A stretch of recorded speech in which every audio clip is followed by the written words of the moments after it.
Yo, what up, Game Day Goons Nation? It's your boy Snowman back here for part 4 of my 5-part series for the Northwest Division for this upcoming NBA season. Let's get to it. First off, for the over-under line on wins, they are projected at 35.5 wins with minus 115 odds for the over and minus 105 odds for the under. Last season, they were 37-45. They got off to a hot start. They kind of cooled down a bit after that. I do predict them to be roughly around the same win total again. I'm projecting them to win about 38, 39 wins, so slightly over. In terms of what they did in the off season, they didn't lose anybody. They gave away Rudy Gay, who didn't contribute at all last year for them. So they didn't really lose anybody. But what they did add, they made some nice additions. They drafted 3 rookies all in the first round. They took Taylor Hendricks with the 9th pick. They got Keontae George with the 16th pick, who I think is the steal of the draft. And they also took Bryce Sensabaugh with the 28th pick in the first round as well. And they also traded for John Collins, and they added Omer Yurtseven. So nice additions there, man. I do like what they did in the offseason. In terms of fantasy relevant players, I'll just go position by position. I'm going to start with point guard Collin Sexton. He was ranked 123rd last season. Solid percentages, 51% from the field, 82% from the free throw line. 1 3-pointer, 14 points, 2 rebounds, 3 assists, 0.6 steals, no blocks, 2 turnovers. I do think he's going to trend down just a little bit because of the emergence of Keontae George. Now, it's not going to be right away, but I believe Keontae George is going to make an impact around mid-season, and he potentially may take the starting point guard job role over Collin Sexton. The only way Collin Sexton can stay relevant fantasy-wise is if they trade Jordan Clarkson and they move Sexton to the 2, because he's better off as an off guard than he is as an actual point guard. So they'll play George at the 1 and then Sexton at the 2. He's good for scoring and percentages, but he's not going to do much else. And like no stocks. So that's why I'm saying he's not going to crack the top 100. He's never been a top 100 player, only once or twice in his career. So I think he'll stay around the 120 to 130 range, but don't expect a big year for Collin Sexton. For the shooting guard position, I like it's Jordan Clarkson. He was ranked 110 last season, 44% field goal, 82% free throw, 2.5 threes, 21 points, about 4 rebounds, 4 assists, half a steal, basically no blocks and 3 turnovers. He's going to trend down just a little bit, just due to the fact that John Collins is there now as the starting 4, and he will get some touches too. So Clarkson's scoring may go down just a little bit.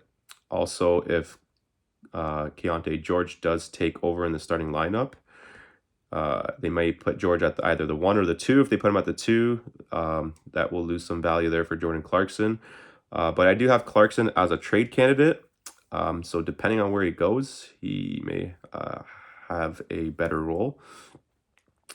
He should still stay within the 120 range as well. He was ranked 110 last year, so I just don't see him trending up, but he should stay within that range. Next up, small forward is Lauri Markkanen. He was ranked 25th last season. Amazing percentages, 50% from the field, 88% from free throws, 3 threes, 26 points, 9 rebounds, 2 assists, 0.6 steals, 0.6 blocks, 2 turnovers. I don't think he's going to crack top 20, but I do like him within the 25 to 30 range. He's going to trend down just a little bit because of John Collins being there and Markkanen now having to slide to the 3, so his rebounding may take a bit of a hit and his scoring may take a bit of a hit. But overall, I do like Lauri Markkanen still. For power forward, John Collins. He's ranked 100 last season. Solid percentages, 51% from the field, 80% free throw, 1 3-pointer, 13 points, 7 rebounds, 1 assist, 0.6 steals, a block, and a turnover. I think he's going to trend up. He can crack the top 80, top 90. His points should go up with more touches. With the potential Jordan Clarkson trade as well will free up more shot attempts. And if Keontae George does take over as a starting point guard, he's more of a playmaker than Collin Sexton is, so that would benefit, or John Collins would benefit from that. So I do like Collins this year. At the center position, you got Walker Kessler. This guy could be a defensive player of the year candidate this year. He was ranked 53rd last season. Great field goal percentage, 72%. Horrible free throws, 52%. No three-pointers, 9 points, 8 rebounds, 1 assist, 0.4 steals, but 2.3 blocks and 0.8 turnovers. I think he's going to crack top 50. I think his points and rebounds will go up a little bit now, going into year 2. So I do like him in that 50 to 60 range. He can't shoot threes or shoot free throws. So that's why I don't see him cracking the top or being ranked higher than 50th. But I do like him in the 50 to 60 range there. In terms of sleeper, in deep leagues, there's a couple sleepers like Taylor Hendricks, Taylor Horton Tucker. But the one guy I like in 12-team leagues or deeper is Keontae George. He's going to get minutes early on, not big minutes. At some point, this guy's going to be a starting point guard. And if they move Clarkson, his value goes up even more. If they fall out of the playoff race or play-in race, they're going to give him big minutes down the stretch. Something kind of like what Portland did with Shaedon Sharpe last year. So keep an eye on Keontae George. If you want to take him with one of your last picks as like a stash, why not? He can shoot. He can pass out of the pick and roll. He can attack the rim. He's athletic. I do like his game. So keep an eye on Keontae George. In terms of the outlook for this team, I think they'll compete for the play-in, but ultimately they'll just miss out. I feel like they're going to be sellers at the deadline. Clarkson for sure is a trade candidate. So I think they will move Jordan Clarkson there. Collin Sexton, potentially might be a trade target, or sorry, a trade candidate for them to move. Maybe, so keep an eye on that. Like I said, they did go off to a hot start last year, and then they did cool down. They do have some good young talent. I just don't think they're fully there yet to compete.